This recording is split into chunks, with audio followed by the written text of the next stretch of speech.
Hey, animated lifers! Is that gonna be a new thing? Okay, so I'm Stephie-theodora. Thanks for listening. This is this Animated Life podcast. First episode of 2018. Woo! Super excited and happy about the year to come. Which, just give it time. I'm sure it'll beat me down like everybody else by February or so. But right now, things are looking good.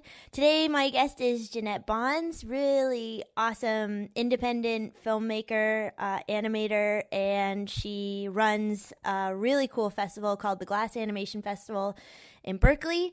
I sit down with Jeanette and we talk about her experience as an independent animator and then what it's like to curate a huge festival.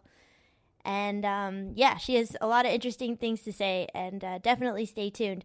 Also, actually, if you want to prepare for the podcast, I highly recommend watching her animated short called Trusts and Estates. And that's the short that we talk a lot about in the interview, and also has been seen all over the world and has 40,000 hits on Vimeo, even more than that, actually. So, yeah, she's super cool.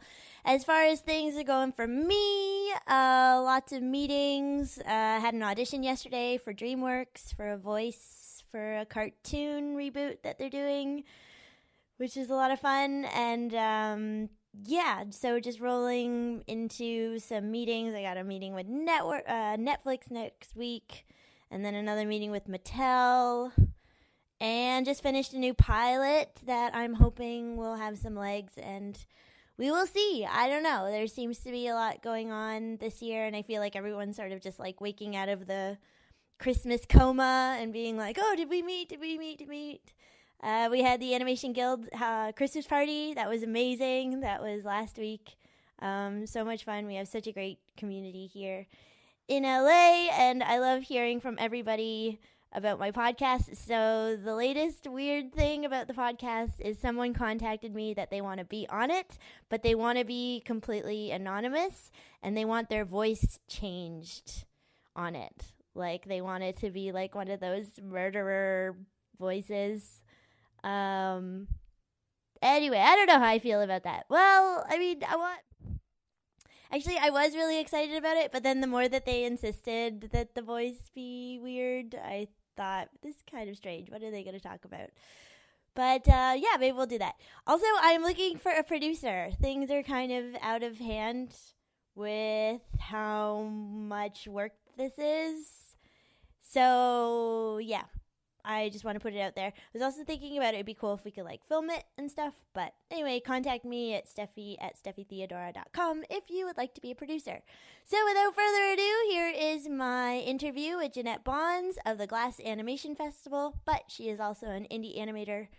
Check out her work, Trusts and Estates. Does that even sound like a thing? Trusts and Estates, which is her animated short. She has a lot of animated shorts, but just that one you should see before the interview. And enjoy the interview with her. Thanks a lot, guys.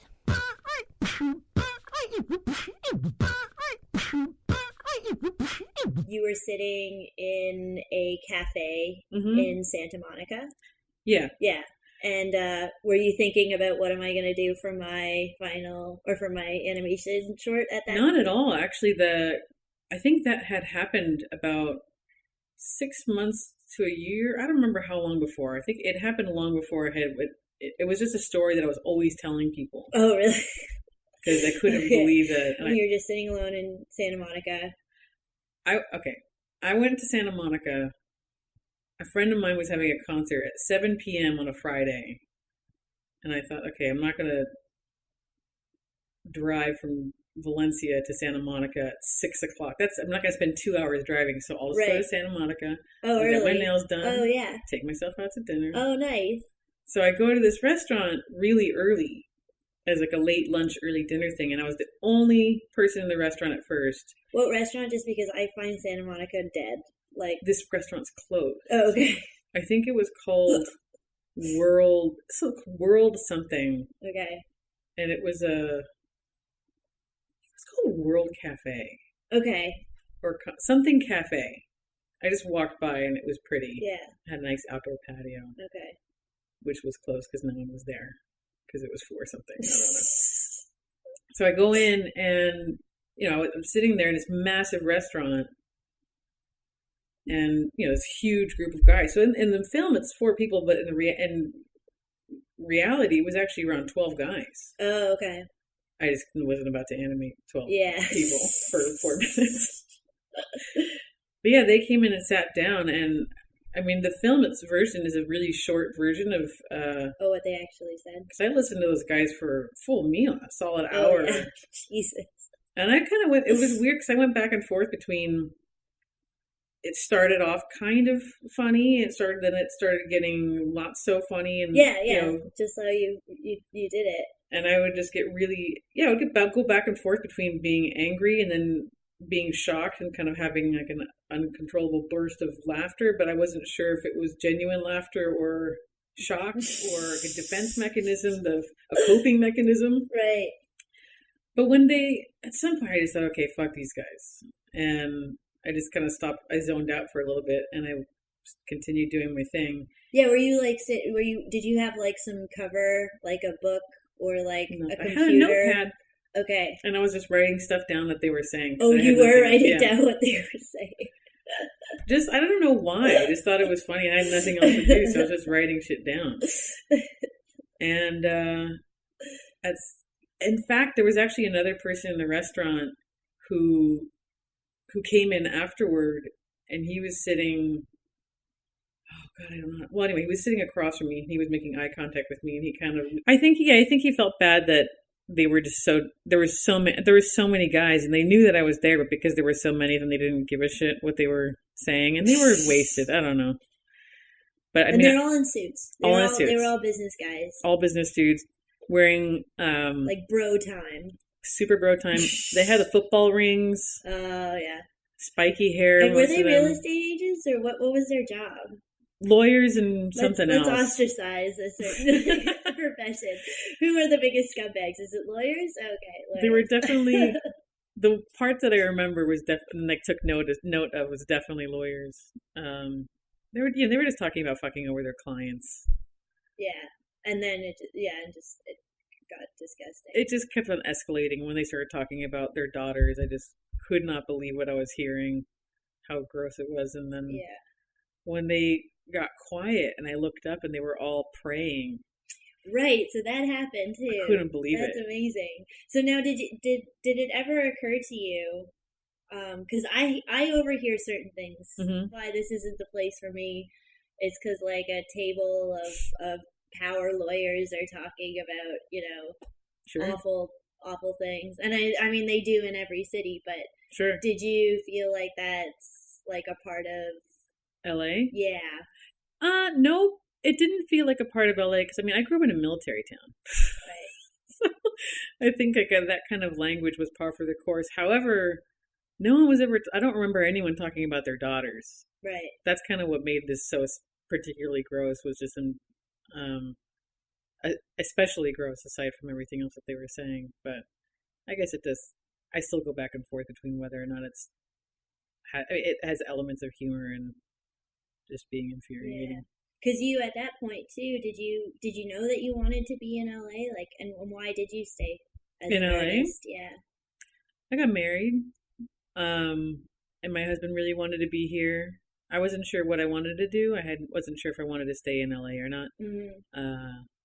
But yeah, he really wanted to stay here. He's making films and he's working on stuff, and I'm working on festivals now, and I never planned to leave immediately. I know that I'd like to leave at some point to go. I want to try something else. I've tried LA, and my husband's from Iceland. I would love to live in Iceland for a bit. I'd love to try the East Coast. Yeah. I'll try everything. Yeah. And so Trust in the States is finished, and then you thought, okay, I'll submit to festivals.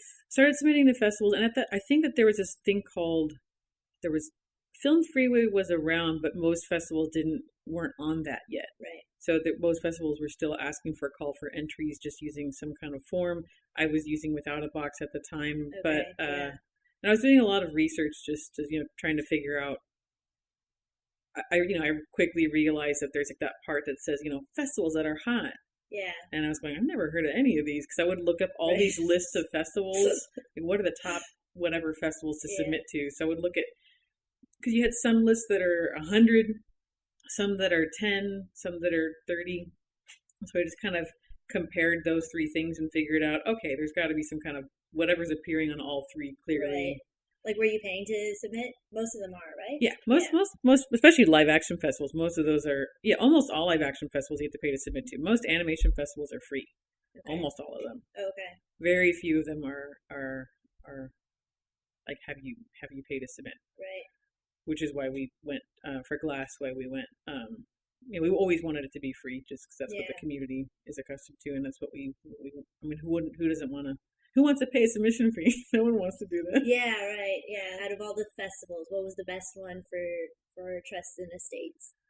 The most exciting one for me, honestly, was my first one that I got into. Because that's which was Encounters Animation Festival in the UK. I've never been to it, but just receiving that's the one that I remember the most, because I couldn't believe that I'd gotten into something. And did you get rejected before then? I was the first. I hadn't been. It was the first thing that I heard a notification from, and I got in. And then after that, I received a slew of rejection letters from all sorts of other places. There was one festival, and I will be nice not to mention what it is, even though I really want to. They sent me, and it's a big one too. They sent me a letter telling me it was accepted. I said, "Great, that's so exciting." They asked me a couple extra questions about it, and then they. No, they didn't even ask me extra questions. They just asked me about the. They told me it was in, and they couldn't wait. They were really excited about it. Said all the things they loved about it, and I said, "Oh, cool. Where should I send the file? What should I do next? Let me know so I can start making travel arrangements. Whatever I need to do next," which is kind of exactly how festivals work. Yeah. And they said she responded back a week later saying, "Oh, sorry, it's not going to play. They changed their mind." Oh, wow. Which, if you tell a filmmaker they're in, you just kind of got to play it. Unless I could tell you a million I got a job and then didn't get a job stories, with producers, and seriously, that seems to be just a thing that happens nowadays. But yeah, that is awful. So you were going to all the festivals that you get into. Yeah, and then I went a lot with my husband too, because he had his name's Einar Baldwin. He had a film that was playing around a lot called Baboon, and then also The Pride of Strathmore. He went to USC. Okay. And he was going with his graduation film. So we would go with each other to these festivals. Yeah. Which, when have you been to a lot of festivals? Yes, I did. That's how I ended up down here. I did a whole year of going to all the big festivals. It's fun. Yeah, it is amazing. And I went to university in Ottawa, so I always caught the Animation Ottawa Festival, which was amazing and completely inspiring, and basically the only fun thing to do in Ottawa too. So I would go there every year. That he does. Yeah. It's a really great festival. Annecy. I went to MIP TV. I went to FMX.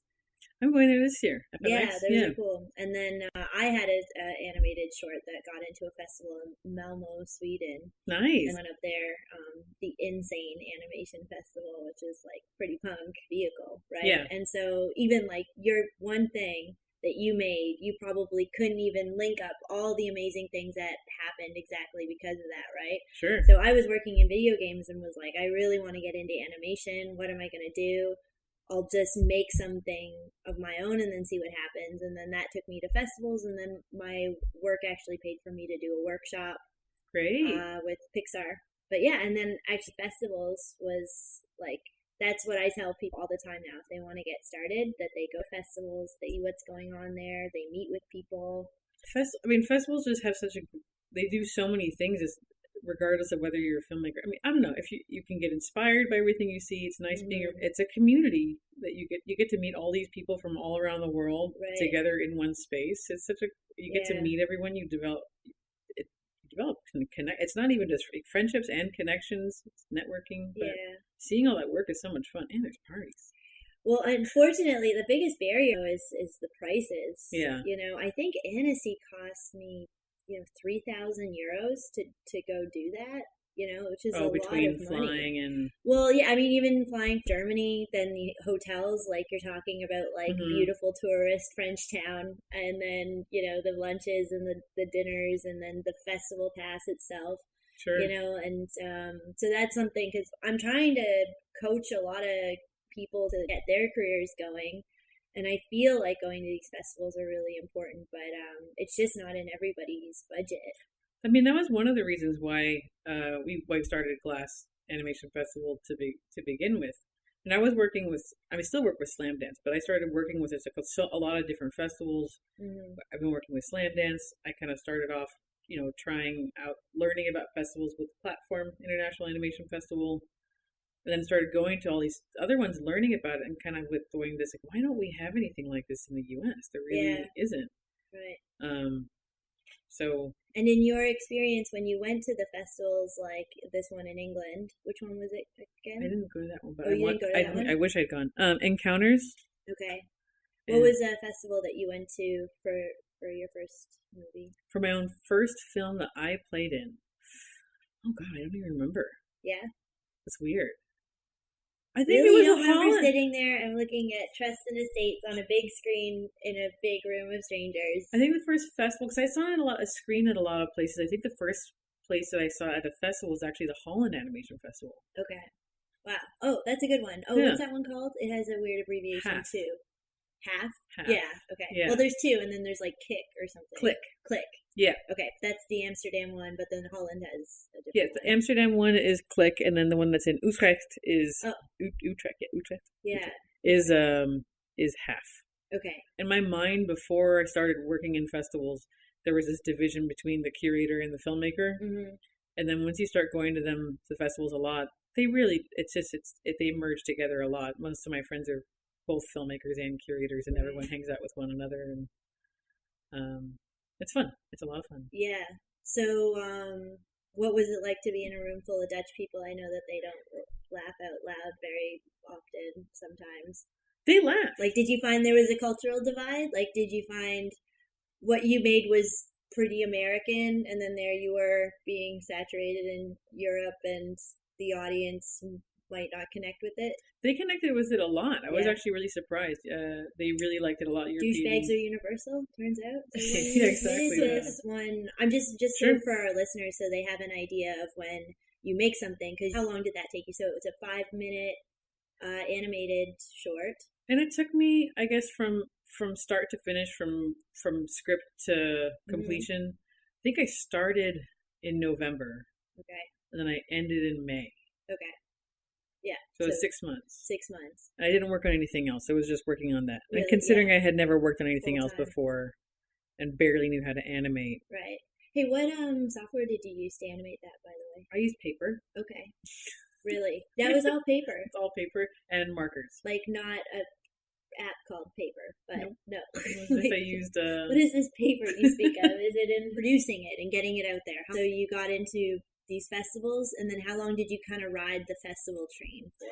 The festival train lasts between 1 to 2 years, I would say, for every film, because most film festivals, maybe even 3, but yeah, a festival life for any film is between 1 to 3 years. Right. For most competition programs, they ask you, there's limits as to how old your film can be, and it's usually the past 2 years. Right. So, I mean, it's really easy to, since festivals are at such different times of the year, if you finish yours in the spring, but the festival's in the spring, you have to wait through the next season to submit, and then it takes a year. So there's so many different variables, but I would say around 2 years. And then after you've gone through the competition part, once you start getting into festivals, and other festivals will start noticing what's already been selected in other festivals, because all the festivals and curators look at each other's selections or what else is playing out there, and they look at Vimeo and they look at everything. And they'll invite filmmakers to submit, and if they see something they like, they'll ask you to play it in additional programs. So I still get people asked to play Trust in the States in outside competition programs. Okay, wow, that's awesome. But it's such a weird thing, because you finish this film and then you're done, and you don't know what the hell to do with it. Yeah. And no one's going to see it for a while, because you're not sure whether, there's always, you could put it online, or you can not put it online for a while. Yeah. And it's not, the U.S. doesn't really have a distribution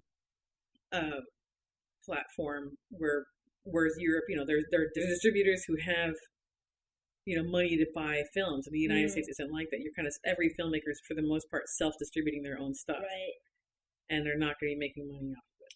Right. Yeah. So I wanted to ask you a little bit about that because so you put it out there into festivals, and it's free for you to do that. You're paying for yourself to go to the festivals some of the time. Yeah, and most festivals, most of the bigger festivals pay for lodging. Okay. But most of the European festivals. Anything with government funding. Yeah. Yeah. Most of the U.S. festivals don't provide They lodging. wouldn't do anything like that. They can't afford it. They just don't have the money or something. So for you, it's on your own dime. You go out there, you sit in a room, you get a program, and your name's on it. So that's pretty cool. And then exciting. Some of the times, because maybe people haven't been to animation festivals, but like I'm just thinking with FMX, how they would show maybe a 2-hour like chunk of just all the selected stuff kind of in a row, and then your name sort of pops up. And then after you go to the parties and you meet people and you talk and you schmooze, but do you get anything else? Like, is there some kind of like production, like, is it all on your own once you get to that festival, or do individual producers kind of come up, or animation studios, do they have a list of who you are? And I mean, I would, it's a little bit of both, because how do I answer this? Your film plays, then after that, there's usually, most festivals have parties every single night where every filmmaker is invited to, and anyone with a pass or a pass over a certain whatever they're paying for gets you into this little party. And I think that it's at those parties where you wind up making like the most meaningful connections, because especially as a filmmaker, whoever's in competition with you, a lot of festivals will have the filmmaker Q&As, and then you wind up getting to know all the other filmmakers, and you develop this camaraderie, and then you wind up kind of wandering around this collective unit as filmmakers. And especially since you wind up by the end of the festival kind of developing, it's like summer camp. Right. You wind up with your little summer camp team, crew, group that producers do wind up coming up to you and asking you for meetings and things. It depends on the festivals, because some festivals are more filmmaker focused, and other festivals are more production focused. But you do get a lot of people coming up to you afterward. And I guess with the catalog, they love taking the catalog home. That itself is almost this like, here's a list of who you should be checking out this year. Yeah, right. And how did that feel for you? Like the first time, were you like, this is what I want to do? This is making a festival? Yeah, like being at the festival, being in that atmosphere. Because because the 6 months of you doing your own thing was like you alone with markers in a room, right? Yeah. And then, what did you like better? Do you like being alone in a room with paper making this animation, or did you get like a little bit like, whoa, now I gotta schmooze at this festival? I love meeting the filmmakers, and they're from all over the world. Typically, it's just I have a great time, and I think it's so inspiring. I mean, I still make films, and I will hopefully continue to make films so I don't get tired of it. Wow. Because how, like, were you working then, like, during that 2-year, or during like a 2-year process where you're going around to festivals? I mean, now you have your own festival. Sure. But like, as a filmmaker, how did you survive? Freelance. You were freelancing, like, for big studios, commercial stuff? Not even. I think I was just doing mostly small gigs here and there that would allow me to really like 2 to 3 month projects, a lot of After Effects stuff, a lot of graphic design work. Oh yeah. So much graphic design work. And then we were lucky my husband got a really good commercial gig that allowed for 1 year, that basically allowed us to survive for a year. Wow. And it was a really well-paying gig. And we got to direct a commercial. And do you feel like there's a common thread through your work? I think so, especially there's a couple new films that I'm working on that I'm not allowed to talk about, which is a bummer. So I would love to talk about them. But there's definitely a common thread. I've kind of realized that I was trying to make work for a little while afterward that was stepping outside of things that dealt with sex. And then I kind of realized that that's what I talk about probably the most. So why not? I try and hide that. And yeah. But I still like. I think I might, as a filmmaker, I operate in two modes. One of them which is very sensual, and the other one which is very structural. Okay. So I always have to be satisfying both of those at the same time, and otherwise I lose my mind. So I still make kind of more experimental, non-narrative stuff, but being able to jump back and forth is, as long as I'm continuing to make things, Yeah. like my wax on, wax off gestures here. Right. I like it. Bill Plimpton. Sure. There's a handful of people who just do festivals. Yeah. Right? So they'll work their whole year making one thing, and then they submit it to festivals. And where does that money come from? Like that they make? Is it always winning festivals, or do some festivals just hand out grants? I think it's a combination of things. There's grants, there's festival prizes, there's, especially Bill Plimpton. I think he does do a lot of commission work and commercials. So and then you have someone, he does sustain a lot of his lifestyle that way. Mm-hmm. You have other filmmakers who, like David O'Reilly, who, he for a while was doing some kind of back and forth commercial stuff, and now he's just working on his own thing, and he's found a way to monetize that on his own and kind of maintain his own thing. I mean, very special. As an individual filmmaker, it is very difficult, especially when you're first starting out, because after you graduate, most of the time, if you're applying for grants, it's competitive. Mm-hmm. Most of them don't like to necessarily support animation. Right. And if they do, you're going to spend all this time, about 1 to 2 months, working on this application that's going to be for $5,000 to $10,000 tops. National Endowment for the Arts, or just other private foundations, or Creative Capital, or because there are a lot of grants available. They're just hard to get. And then, so say you got a grant from National Endowment for the Arts, but then you get $10,000, and then you've got 6 months worth of living, or how much time, whatever you can survive on that.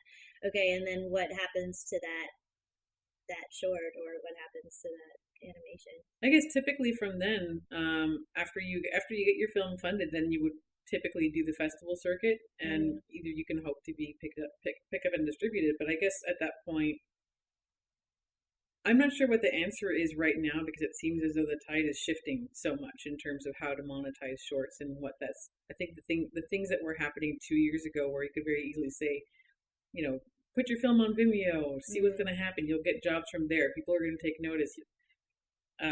It's a lot different now. I think that's still true. I think it still is great to put your films online in some capacity, but I think it's good to, you have to think about, your marketing campaign and what's going to be happening, especially as a fresh student. Right. Am I babbling? No. It's because I loved the year that I spent doing festivals. I loved it, and I wished I could just do that, actually.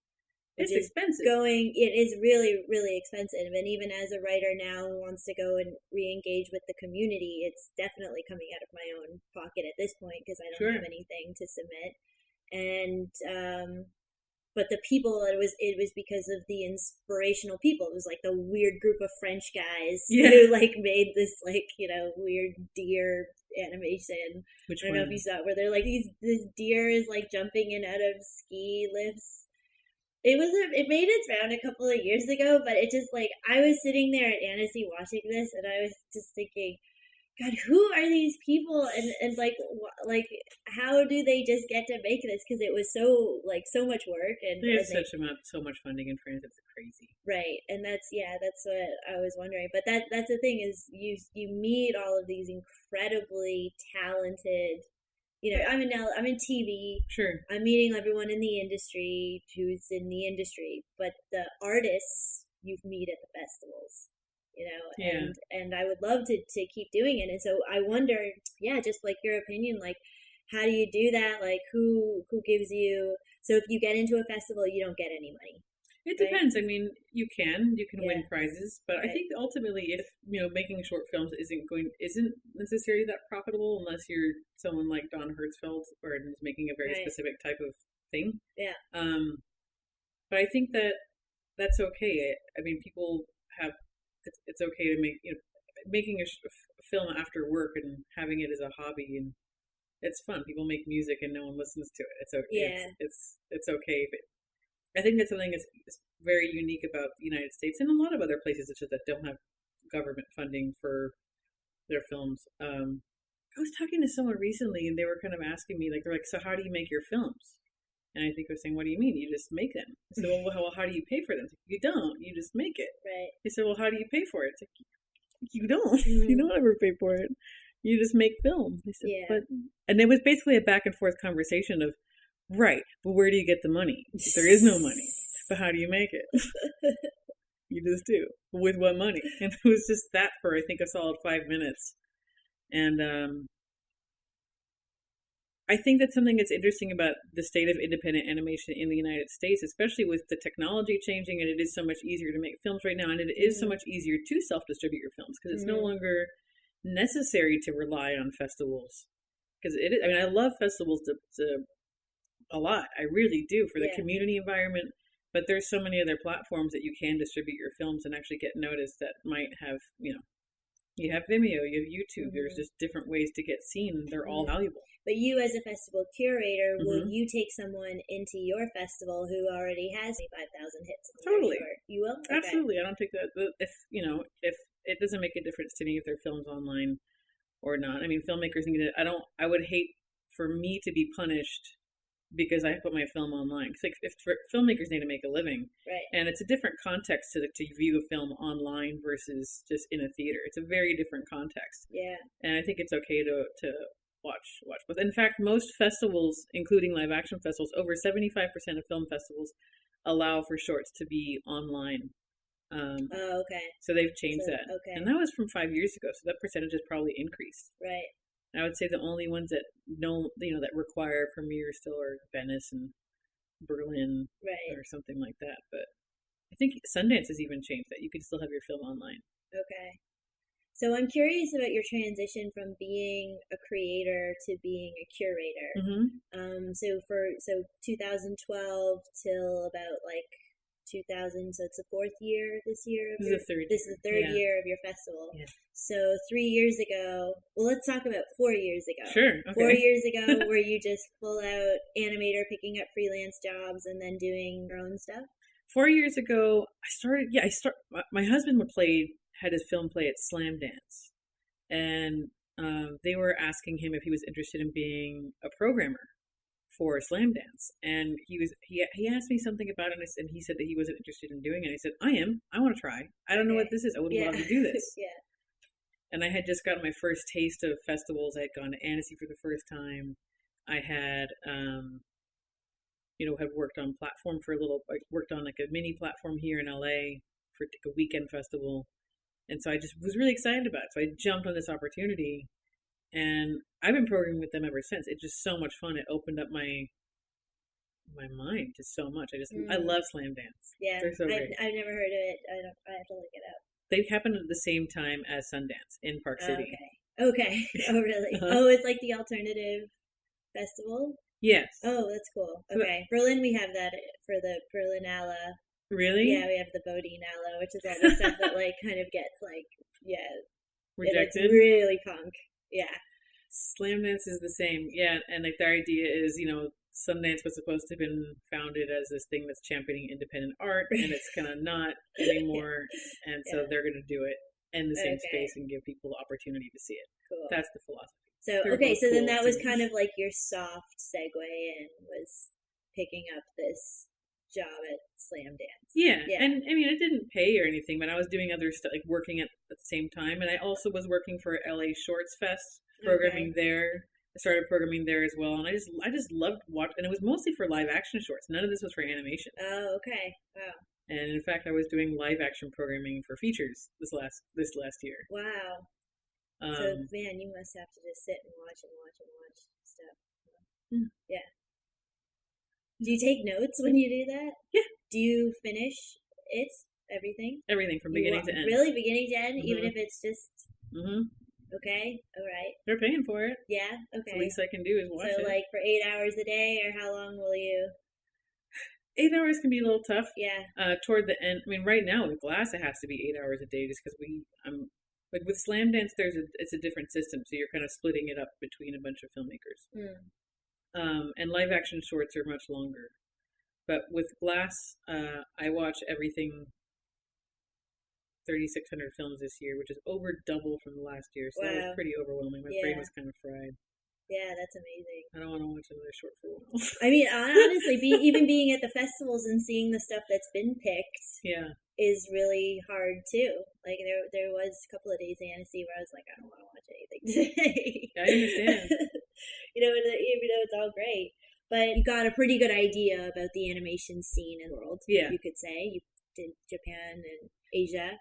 And then what was the moment where you were like, I want to start I'm going to take on this. Yeah, it's a huge endeavor, right? Or did you have any idea how big this would get? I didn't. And in fact, when I first started GLAS, the festival aspect of it was actually secondary to the initial aspect of it, which was GLAS was, when I started it, well, the first mission with the organization was to actually create a grant program to fund independent animators. Because when I graduated, I had this idea that I was going to apply for grants and I would get funding and get a little studio. Yeah, I had this dream. And when I was researching hundreds and hundreds and hundreds of grants, it's like there's no funding for animation. Everything is documentary, live action, or, you know, I'm Panamanian American, so I'm Latina.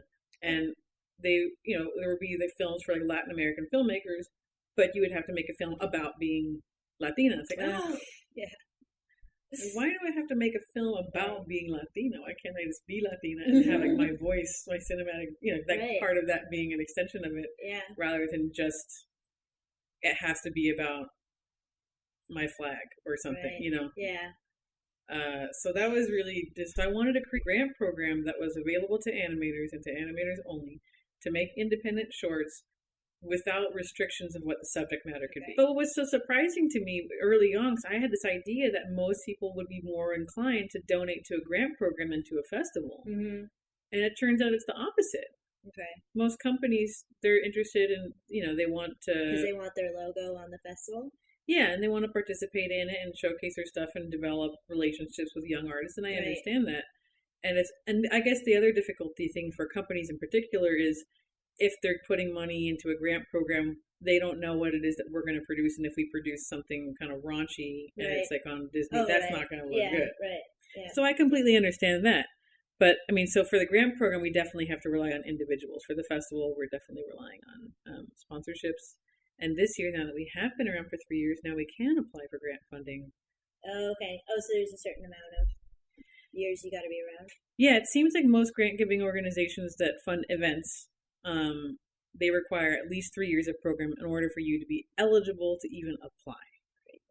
And then you're competing with stuff that's been around for like 30 years. Yeah. So that's the plan. So what do you do when you want to start a festival? What was the first thing you did? The first thing was picking a city. Oh yeah, right. And why? I mean, I asked if people would be willing to be on a board. Oh, okay, right. And the board meets how often? At least 4 times a year. But we met for the first year. We met more than that. Okay. So I mean, our first board, you know, Jerry Beck was on it, and Christine Panushka, Brooke Kiesling, everyone was super supportive. And I remember I was telling them, I'm going to do this thing, and I said, okay, we'll be on your board, but you know, we'll help you any way we can. Right. But I think that there was kind of like a disbelief that it was actually going to happen. Right. Yeah, it's huge. And then when it started happening, everyone started going, wow, okay, she's doing it. But yeah, no, when we first started, we wanted to pick a city. And so I guess like the hard part is figuring out what the city offers in terms of a space. Because I mean, obviously it's easy to say like, oh, I would love to do this in wherever, whatever New York, city. Or it might be ridiculously expensive. Yeah. Exactly. And so I wanted something. Berkeley, I'm sure it wasn't cheap.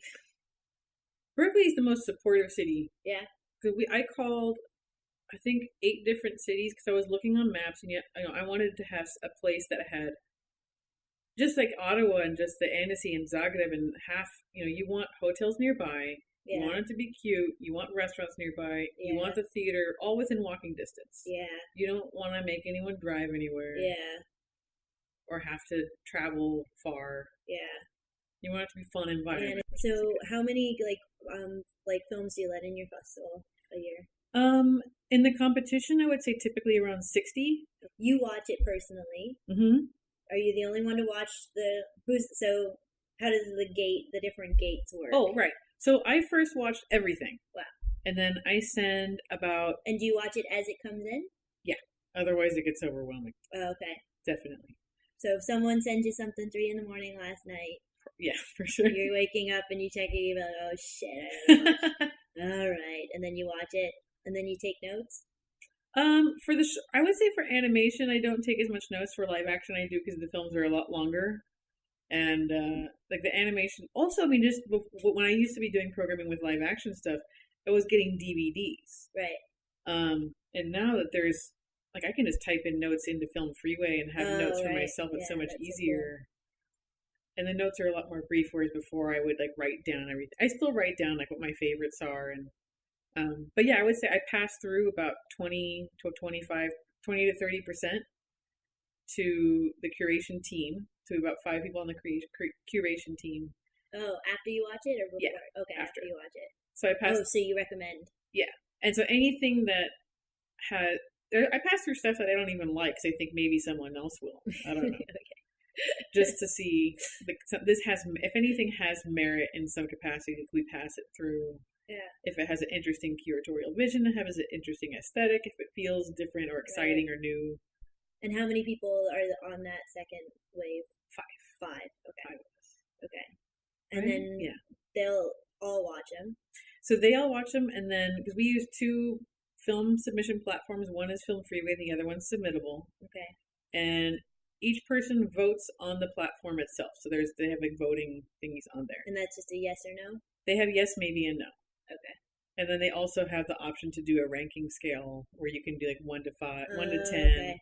And then you can also, if you want, you can add things where it's like 1 to 10 within creativity and da. Ultimately, it winds up being 1 to 10 anyway. Right. Whether you average it out for all these other factors. But, and so we base what goes to the third round off of 2 things. One of them is the films that got the highest votes. And then after we have all filmmakers do their voting, I have them all write, or the curators, sorry, I have them all write lists of what their favorite films are. Okay. Because sometimes that's different. If you might vote for yes for something 3 months ago, and then watch, not have it appear on your list because it might not be one of your favorites. So we compare all those things together, and then Sean and I get together and wind up. I kind of go with each person one by one to see if a curator has a film that like everyone else hates, but they feel so strongly about it, for the most part we'll let it through because we call it the hissy fit film. Oh really? Yeah. Oh, that's fun. So you said about 3,000 submissions this year? 3,600. Okay, it's 3,600. Overwhelming. And how much of what you pick is, I mean, you can't ignore what they already did in Ottawa this year, right? What they already picked. Right. So, and you went out, and you, like, so these other festivals, I mean, you've already seen a lot of these things. Yeah. Probably, right? So how much time do you kind of go into rewatching the same thing? Or is there sort of like a political thing where you're like, you know what, we're the cool festival who's not going to take that one that went to everything else? No, you ever do that? Doesn't bother us at all. No, okay. Not in this. Yeah, we don't. I guess it's similar with like the online thing. If something is played everywhere, that's okay for us too. We don't want to, punish success either. I guess. And we love, and we're close to the Ottawa folks. Mm-hmm. So, and they're very supportive of us, and we're very supportive of them. And I mean, this has nothing to do with curation, but if a film's good, a film's good. Right. Yeah, and you just want, your mission, I guess, is just to make sure everyone at the festival enjoys what they see. And it's it's a different audience. Like the people, most of the people that go to Ottawa are Canadian, and as far as, most of the people over here haven't had the opportunity to see that. So it's a lot of it is giving the people here in both LA or whoever's coming, but I mean, a lot of the people who come to GLAS are from LA and the Bay Area, but the opportunity to see stuff without spending $3,000 to fly to Annecy. Right. But they can go to Annecy too.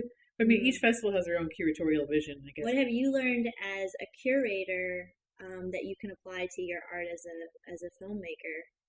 Has there been like certain moments that strike you where you're like, oh wow, people really do a lot of steampunk these days, or some, different themes like, oh, this is a common theme. There are a lot of common things that come up each year. Yeah. Is it like separate each year? So yeah. What was last year's theme, if you could? I don't know if it was last year or the year before, but I saw like there was like a ton of films about cell phones. Oh, or about interesting. technology. Yeah. And about like, cell phones being the worst thing on the planet. I think this year that I've noticed that are films, how do I describe it? I have so much difficulty describing this. Films that take on the aesthetics and function of video games. Like films that mimic video games. Oh, that's interesting. I noticed that at Channel 101 a lot this year. See? Yeah. You mean like Goat Simulator? But yeah, like, totally. But or more into an animation style. And the one thing that's also fun about these other programs is you can pull stuff from years ago and see that there's like a, gradation of these things. Actually, I was going to ask you that. Where do you draw the line on animation? Like, what has to be defined as animation, especially now with VR and a lot of, like, different live action stuff? Like, what do you, like, have you had stuff submitted where you said, is that even animation? I'm probably not the best person to ask that because I have a very broad, I was an experimental program. Yeah, right, yeah. But nowadays with new technology, because there was that VR movie that went around the animation circuit a couple of years ago. The one where you're like sitting in the back of a car and your dad's homeless and he's playing like the guitar to you. So I saw this at a VR festival and I was in the car. And then I saw it at Annecy as a music video. Yeah. Where you're like just watching it as a viewer. So it was like, was that Google? Was it? Yeah, it's one of the Google Spotlight ones. Right. I forget what it's called, but it's one of the Google Spotlight stories. Yeah, and that kind of like, I found that interesting. I saw it at one festival as something, and then another festival as something else. Like, do you guys have a lot of this kind of popping up now with VR, or if somebody plays a video game, is that, because I saw that at Channel 101, actually, they had someone like be in, it was the video game, but they just, did a screen capture of what they did in it. Yeah, I mean, this year we're actually featuring in addition to that video game program that we're probably going to do. Michael Frey and David O'Reilly are coming this year to give talks, and David O'Reilly's going to, both of those they're both filmmakers and they make video games. And I think that like when you have, we've talked about this, I've talked about this with them before. It's just another extension of animation. It's still, I think my definition of animation is very broad. I think the way where I personally draw the line is something is like actually live action film, right? And it's only live action, then I won't consider it, right? But if it's a live action film that has animation elements in it, then absolutely, right? And have you changed the way that you make your art personally now that you have? Because you're sort of forced to see like. You have the biggest perspective on what's going on in animation now, right? Like, and who the hell watches 3,600 animated? Like, I should be going to you asking you what the next hit TV series would be. Seriously, you should be, and so should companies, and they should be paying for it. So has that inspired you, or has that changed the way that you see your own work and your own voice? It's interesting you asked that. I've, not to be a downer, like for me personally, watching these 3,000, like over 3,000 films a year can be a little creatively stifling in so many ways, because like when you're watching that much stuff, you feel like it's already been made, and it gets a kind of like when in terms of the way that I function as an artist, I function best as an artist when there isn't something filling that, and I feel like I have to fill that. And I mean, I know other artists don't function that way, but I've kind of come to terms with that's how I operate. Yeah. And so, like, I become most creative after the festival when I'm not watching anything, and then all of a sudden I'll get this idea, and then I'll want to make it. But then, I think that one thing that I've learned the most through watching these films is how important editing is, because I think that so many animators get so attached to shots, and like the fact that they've animated this thing and they spent so much time on the craft of it, they forget that it's a film, right? And so you'll have a lot of you'll get to this moment where you're I'll watch a 7-minute film and I'll think, God, I can't wait to watch this 2-hour movie afterward and like go watch Star Wars or something. Like the fact that I'm more excited, the fact that I would like rather watch something that's 2 hours versus 7 minutes. That's just like, that's and I love animation. I really do, and I love short films. And when you see something that's exciting, am I talking too much? No. What? Okay. No. No. Am I giving you that impression? No. Oh, no. I just don't talk that much. So oh, really? No. Well, that's why I brought you on to talk. I like talking. When I saw you, I won't mention the panel, but I saw you on the panel. I just wanted you to talk the whole time. Oh, really? Yeah. Oh, cool. I wish nobody else was talking. I wanted a panel with you. That's why I knew I wanted you on the show. I know what panel you're talking about. I'm happy. I'm happy that you're talking and nobody else is interrupting you. But maybe I need to change. Maybe that I have to change my face. No, your face. Maybe is my fine. face is like you're not No. you're doing it properly. You're fine. That's misplaced insecurity. Because Absolutely. I find what you like. You have a very interesting opportunity, which is that you actually see what the world is making with their imagination. Like for me, why I love animation is because it's anything and the mind can think of, right? Where there seems to be a lot of limitations. And then you're in the world of experimental animation or indie animation, so I think you have your hands on the pulse of what the imagination in 2018 is really spouting out, And that's to jump off from that. It's interesting you say that. There's something I also noticed in the trend of the submissions is how many people and how many filmmakers I'll see kind of forget what they can pull their influence from. And I understand that animators love animation, but ultimately you are making a film and it's okay. I feel like I almost feel like some people need to be given permission to pull influence from live action movies or from life or from something else or just reading books or anything, because so many films I can't tell you how many films that I've seen that are literally a recreation of just WALL-E. What are you sick of seeing as a curator? That. Basically, I think. What about grandma's stories? You know what? I've been to a lot of festivals. A little tired about grandma's home pie or how she used to knit her socks or whatever. I don't know. I definitely get sick of things, but I'm hesitant to say anything because I don't want to discourage anyone from. No. Say it and challenge them, and they'll prove you wrong and do it. Kind of thing. Honest, I will say my biggest pet peeve though is people recreating films shot by shot. Okay. Yeah. Like I think the WALL-E's a big one. That's the biggest one that I see people recreate. And what's the other film that I see people remake all the time? I don't understand why. If you say Citizen Kane, I'll admit to it because I did a storyboard where I mapped out a Citizen Kane scene. I wish it were that. No, it was it's always someone recreating something like a Pixar short. That's what it is. The damn light thing. I saw 4 films this year that were literally Paperman. Oh, yeah. I'm so sorry, filmmakers. I know you worked really hard on this. No. Actually, honestly, I think someone needs to just talk openly. Because it's that thing that you said about your mom's friends and stuff like that. That we need to shoot each other down for, I think. Or call it out. Yeah. See, that's what I loved about making art in Germany. I moved to Germany and I started making really boring Canadian... Okay, really boring stuff had nothing to do with Canada, but that stuff that in Canada people were like, oh, this is really interesting. And then I got to Germany and they were like, wow, this is like the most boring thing we've ever seen, like within my first week. Really? Yeah. They just tell you. Yeah. That's why I love Dutch people. They said, you put but it was so funny because to Germans, having a table and chairs on stage already, this show is boring. Okay. Right? Because, David Mamet and all the stuff from North America, Germany needs that. One of the first shows I saw in Germany, they made it rain potatoes for 10 minutes. Really? Yeah, it was Günter Grass's The Tin Drum. And, that sounds awesome. They just did everything totally different. And I learned so much about just art and, even music. Yeah. Making just... to them, now they've sort of reached a point in their art where it's just do something interesting. Yeah.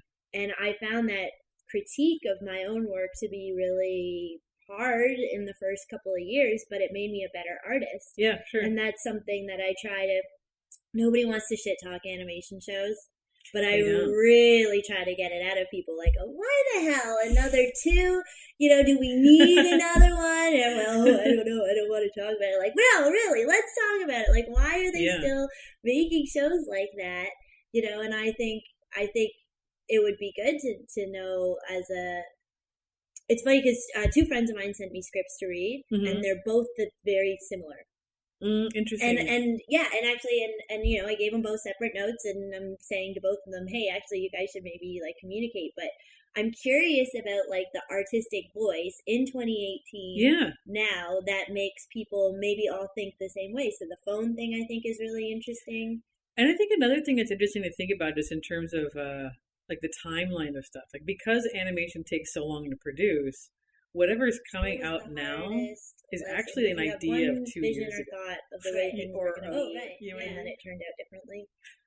Honestly, I think the greatest challenge is funding. Yeah. And like figuring, I had this, I think... That's funding for other people or just funding for you guys to survive? Funding for the festival to survive, because our budget is, the festival is surviving and it's thriving and it's getting bigger each year. The second year it was twice as big as the first. This year it's bigger than last. We have more guests, we have more stuff. But it's in my mind when I first started the festival and first started GLAS as an organization, I just assumed that, as like money was going to come falling out of the sky and people were going to jump on this. And I was wrong. I mean, you have to work so hard for it. Yeah. And I'm happy to work hard for it. And I'm very proud of being, doing this. And I'm excited that it's become this thing. It's giving me wrinkles. You think it's giving you wrinkles? What's giving you wrinkles? Just working with so many people? Or do you hit a lot of doors? Like, do you hit a lot of walls? It's just a lot of work. It's just a lot of time. I think I work about 10 to 12 hours a day, almost 7 days a week. Wow. And even longer when it's the festival season. So for the first year, how long did you work on it before it opened? Before the festival took place? About a year and a half. A year and a half, okay. And why March? Good question. Is that a good time?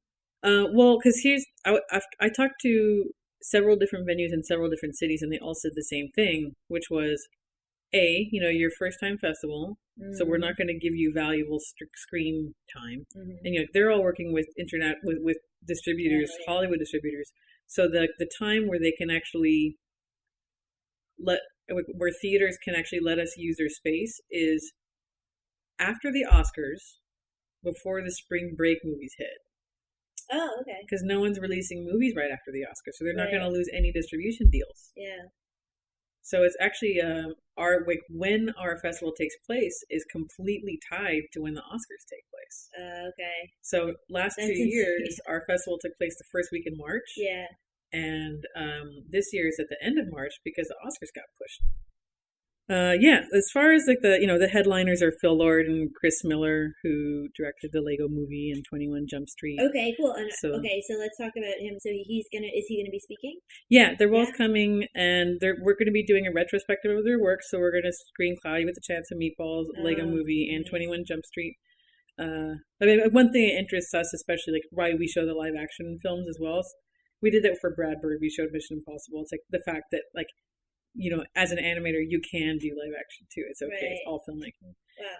Cool. So they're coming, and it's really exciting. Like, they're such funny speakers. So we're screening their films, but then we're also going to have one day where we're going to have a conversation with Phil Lord and Chris Miller, where we just sit down with them for an hour and just have an intimate Q&A session with a moderator and then the audience afterward.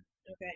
And then we also have, I guess, so we also, just with the festival, we try and have a broad range of, big industry people, all the way down to like that diehard chocolate tea, diehard experimental people within the animation community. I'm sure people who are like in experimental circuit are saying that's not experimental. We have, David O'Reilly is coming, who made Everything and Please, like the game Everything and Please Say Something. Jonathan Hodgson, he's a British filmmaker. And Ruth Lingford, she's a British filmmaker as well. She teaches over at Harvard, and she's such an iconic, such an inspirational figure. She just makes these films just so honestly about sex. I love it. Okay. Rekha Buxi, who made Symphony 42 and Love, she has a new thing called Solar Walk. she's really cool. So I have to ask, sure. do they have talks that they just say, like, I do a talk on making a sex animation? Or do you go approach them and say, hey, we would like you to talk? Yeah, I would say. You do that? Yeah, okay. we always and then invite they filmmakers. go, oh, what can I talk about?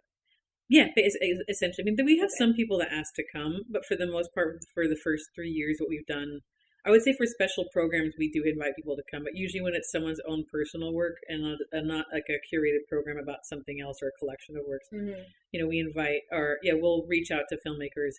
And typically what we want to do is show a retrospective of their works first.